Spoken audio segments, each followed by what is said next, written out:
हिंदू व सनातन में अंतर।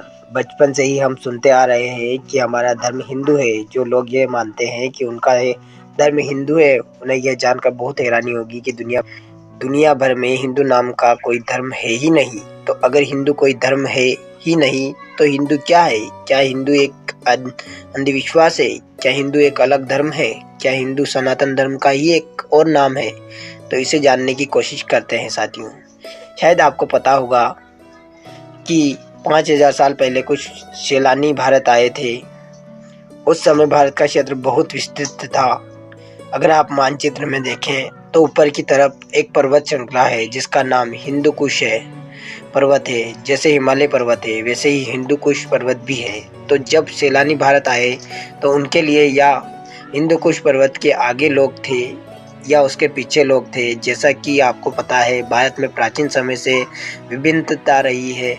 मतलब भारत में अलग अलग तरह के धर्म रहे हैं। जब उन सैलानियों को अलग अलग धर्म का नाम देने की से इच्छा लगा, तब उन सेनानियों को अलग अलग धर्म का नाम देने से अच्छा लगा कि वह उन सबको एक नाम दे दे।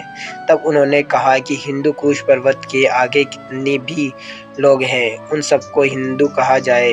तो हिंदू कोई धर्म नहीं है, न ही हिंदू कोई सनातन धर्म का दूसरा नाम है, न कि हिंदू कोई अंधविश्वास है, बल्कि हिंदू एक समाज है। तो जो लोग अपने आप को हिंदू मानते हैं उन सबका धर्म सनातन ही है। सनातन धर्म के मूल तत्व। सनातन धर्म के मूल तत्व इस प्रकार है: सत्य, अहिंसा, दया, क्षमा, दान, जप, तप, यम, नियम आदि है। इन सब का शाश्वत महत्व है। सनातन धर्म में मुख्य रूप से 4 वेद है: ऋग्वेद, यजुर्वेद, सामवेद और अथर्ववेद। ऋग को धर्म, यजु को मोक्ष, शाम को काम तथा अथर्व को अर्थ भी कहा जाता है।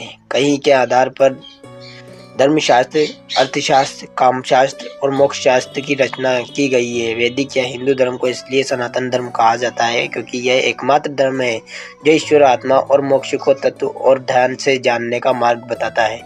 मोक्ष की अवधारणा इसी धर्म की देन है। एक निष्ठता, ध्यान, मौन और तप सहित यम नियम के अभ्यास और जागरण का मोक्ष मार्ग है। अन्य कोई मोक्ष का मार्ग नहीं है। मोक्ष से ही आत्मज्ञान और ईश्वर ज्ञान होता है। यही सनातन धर्म का सत्य है। धर्म, अर्थ, काम, मोक्ष में मोक्ष अंतिम लक्ष्य है। यम नियम, अभ्यास और जागरण से ही मोक्ष मार्ग निश्चित होता है। जन्म और मृत्यु मिथ्या है। जगत ब्रह्मपूर्ण है। ब्रह्मा और मोक्ष ही सत्य है। मोक्ष से ही ब्रह्मा हुआ जा सकता है। इसके अलावा स्वयं के अस्तित्व को पूर्ण करने का कोई उपाय नहीं है। ब्रह्मा के प्रति ही समर्पित रहने वाले को ब्राह्मण, ब्रह्मा को जानने वाले को महर्षि और ब्रह्मा को जानकर ब्रह्ममय में हो जाने वाले को ही ब्रह्मलीन कहते हैं।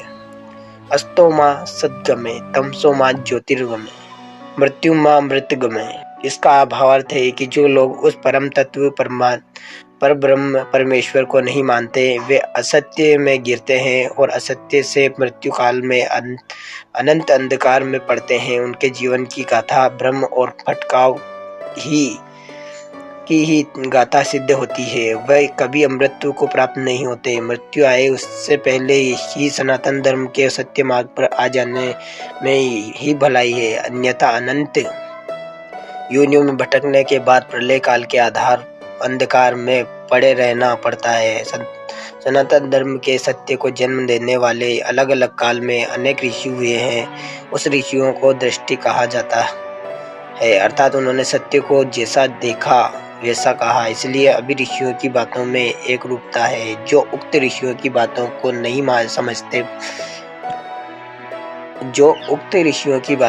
समझ पाते, वह उसमें भेद करते हैं। भेद भाषाओं में होता है, अनुवादकों में होता है, संस्कृतियों में होता है, परंपराओं में होता है, सिद्धांतों में होता है, लेकिन सत्य में नहीं। तो साथियों, ये थी आज की कहानी। आई होप आपको पसंद आई होगी। पसंद आए तो हमारे चैनल को सब्सक्राइब कीजिएगा और बेल आइकन को प्रेस कर दीजिएगा और आगे भी इसी प्रकार की हम कहानियाँ आप सब तक पहुँचाते रहेंगे। तो साथियों, चलिए मिलते हैं किसी नई कहानी के साथ, नए टॉपिक के साथ। तब तक के लिए धन्यवाद।